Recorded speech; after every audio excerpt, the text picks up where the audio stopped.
Nasrullah dengan akhir NIM 108. Saya Nur Afifah dengan NIM akhir 194. Saya Lydia Putri akhiran NIM 019. Saya Lili Fadina Sari dengan akhiran NIM 185. Di sini kami akan mempresentasikan hasil dari diskusi kami. Selamat menyaksikan. Pendidikan inklusif di Indonesia telah mengalami transformasi besar dalam beberapa dekade terakhir. Jika sebelumnya anak berkebutuhan khusus ditempatkan dalam sistem pendidikan khusus yang terpisah, kini paradigma tersebut berubah menuju pendekatan yang lebih ramah dan terbuka. Pendidikan inklusif menekankan prinsip keadilan, partisipasi, dan pemberdayaan, sebagaimana yang disampaikan Kasman tahun 2020 bahwa setiap anak diposisikan sebagai subjek yang harus memperoleh kesempatan yang setara. Dalam konteks ini, beberapa inklusif tidak hanya memfokuskan pada integrasi fisik ABK ke dalam kelas reguler, tetapi juga memastikan bahwa mereka berpartisipasi aktif dalam proses belajar dan memperoleh pengalaman belajar dan yang bermakna. Salah satu aspek penting dalam mewujudkan pendidikan inklusif adalah identifikasi ABK sejak dini. Identifikasi menjadi langkah awal yang sangat penting untuk memberikan intervensi yang cepat, tepat, dan sesuai dengan kebutuhan masing-masing anak. Pangesti dan Suwadi tahun 2024 menekankan bahwa identifikasi dini dapat membantu guru merancang strategi pembelajaran yang lebih efektif dan personal. Dengan identifikasi yang akurat, guru dapat melakukan adaptasi metode pembelajaran yang relevan untuk mendukung perkembangan siswa. Implementasi pendidikan inklusif juga sangat bergantung pada kesiapan guru dalam menghadapi keragaman kebutuhan siswa di kelas. Guru diharapkan mampu menyesuaikan strategi dan metode pembelajaran, baik untuk siswa dengan kemampuan tinggi maupun siswa yang memerlukan perhatian khusus.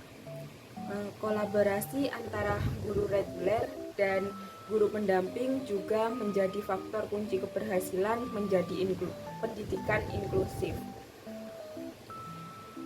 Sebagaimana yang dinyatakan Zahira et al.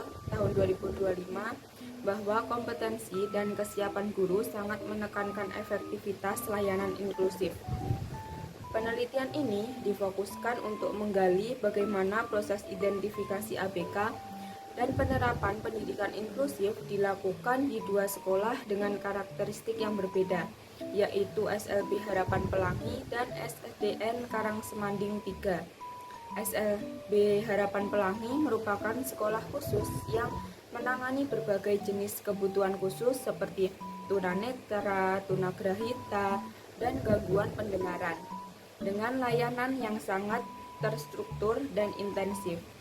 Sementara itu, SDN Karangsemanding 3 adalah sekolah reguler yang menerapkan model inklusif dengan mengintegrasikan ABK dalam kelas bersama siswa lain.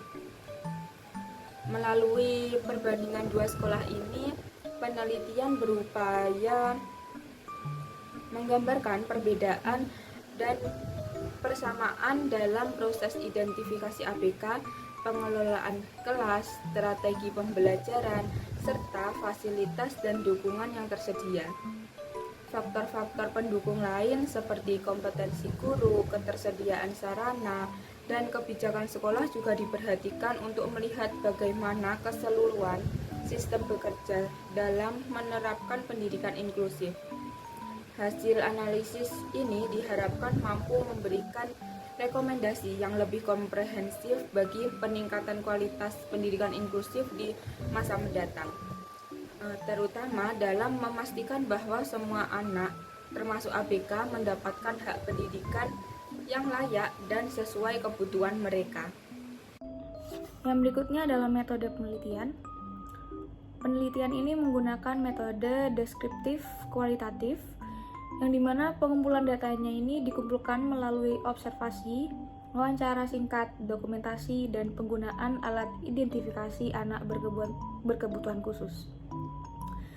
Nah, observasi ini dilakukan pada suatu pertemuan di masing-masing sekolah. Nah, jadi setiap data dianalisis melalui reduksi, penyajian, dan penarikan kesimpulan. Dan kemudian, keduanya dibandingkan antara sekolah inklusif dan SLB atau sekolah luar biasa untuk menemukan pola, perbedaan, serta kesamaan layanan pendidikan anak berkebutuhan khusus. Di SDN Karangspanding 3 itu menerapkan pembelajaran inklusif di kelas 2 dengan 14 siswa reguler dan 7 siswa ABK. Hasil identifikasi kemarin menunjukkan adanya beragam kebutuhan khusus seperti anak lamban belajar, tunalaras, tunanetra ringan, gangguan kesehatan atau gizi, dan hambatan komunikasi. Beberapa temuan utama, yang pertama yaitu anak lamban belajar. Itu menunjukkan hambatan membaca, menulis, dan berhitung, sehingga membutuhkan pengulangan, instruksi sederhana, dan waktu tambahan. Yang kedua ada tunalaras seperti Bintang dan Lutfi. Itu memiliki masalah regulasi emosi, impulsivitas, dan fokus sehingga membutuhkan aturan kelas yang jelas dan penguatan yang positif. Yang ketiga ada tunanetra ringan seperti Zahra. Itu memerlukan penyesuaian visual dan jarak pandang dalam mengikuti pembelajaran. Yang keempat, gangguan kesehatan atau gizi, itu seperti Arsya dan Cahaya, yang mempengaruhi stamina, fokus, dan partisipasi belajar sehingga membutuhkan jadwal yang fleksibel dan perhatikan kondisi fisik mereka. Yang kelima, ada hambatan komunikasi yang menyebabkan beberapa anak sulit memahami instruksi sehingga guru harus memodifikasi penyampaian materi. Proses pembelajaran dilakukan dengan berdiferensiasi materi, instruksi yang dimodifikasi, penggunaan media konkret, serta pendekatan individual. Tantangan terbesar adalah banyaknya jenis kebutuhan dalam satu kelas, keterbatasan waktu guru, serta minimnya alat bantu dan tenaga pendamping. Secara keseluruhan, guru telah berupaya menerapkan pembelajaran inklusif secara fleksibel dan berpusat pada kebutuhan individu agar setiap siswa, baik reguler maupun ABK, dapat belajar secara optimal. Dan poin yang selanjutnya yakni hasil observasi SLB Harapan Pelangi. Observasi di SLB Harapan Pelangi menunjukkan bahwa sekolah ini melayani peserta didik berkebutuhan khusus atau biasa disebut dengan ABK, jenjang SD dengan 4 kategori utama, tunanetra atau low vision, tunagrahita, autisme, dan tunarungu. Pembelajaran di sekolah dirancang secara adaptif, individual, dan berbasis kebutuhan masing-masing peserta didik, baik dari aspek akademik maupun non-akademik. Pada peserta didik low vision, anak hanya dapat melihat objek dari sangat dekat dan masih belajar mengenal huruf. Guru memberikan huruf berukuran besar, latihan menyalin perlahan, memastikan posisi duduk sesuai jarak pandang, serta memberikan penguatan positif untuk meningkatkan motivasi dan keterampilan visual motorik. Peserta didik tunagrahita menunjukkan perkembangan akademik bertahap. Anak sudah mulai mengeja kata sederhana, meskipun membutuhkan pengulangan untuk memahami konsep. Guru menggunakan pendekatan konkret seperti kartu huruf, gambar, benda nyata, serta instruksi sederhana yang diulang untuk memastikan anak mengikuti proses pembelajaran dengan baik.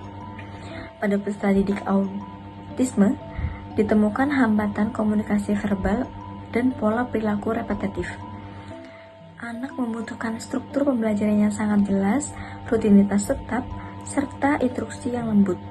Guru menggunakan visual, demonstrasi langsung, dan pola kegiatan yang teratur untuk membantu anak memahami alur pembelajaran dan merasa aman. Peserta didik tunarungu menunjukkan kemampuan akademik sangat baik, bahkan setara dengan tingkat anak SMP, karena hambatan pendengaran, pembelajaran difokuskan pada komunikasi visual, tulisan itu berbentuk gambar atau bahasa tubuh, gerak bibir, dan media audio visual. Siswa sangat responsif dan dapat belajar secara mandiri ketika instruksi visual diberikan secara jelas. Secara umum, pembelajaran di SLB Harapan Pelangi ini berjalan fleksibel, terstruktur, dan responsif terhadap kebutuhan individu. Tantangan utamanya adalah mempertahankan fokus siswa dengan rentang perhatian pendek, serta keterbatasan sarana dan keterlibatan orang tua. Namun demikian, guru tetap menunjukkan komitmen tinggi melalui penggunaan media pembelajaran yang menarik dan pendekatan yang tegas namun penuh empati, sehingga perkembangan potensi awal dapat didukung dengan secara optimal. SDN Karangsemanding 3 menerapkan pendidikan inklusif dengan menggabungkan siswa reguler dan ABK dalam satu kelas. Keberagaman jenis hambatan mulai dari tunanetra, tunalaras, lamban belajar, tunagrahita ringan, hingga gangguan kesehatan, menuntut guru untuk menggunakan strategi yang fleksibel dan adaptif. Guru mengombinasikan pengajaran klasikal dengan individual agar setiap anak mendapatkan dukungan sesuai kebutuhannya.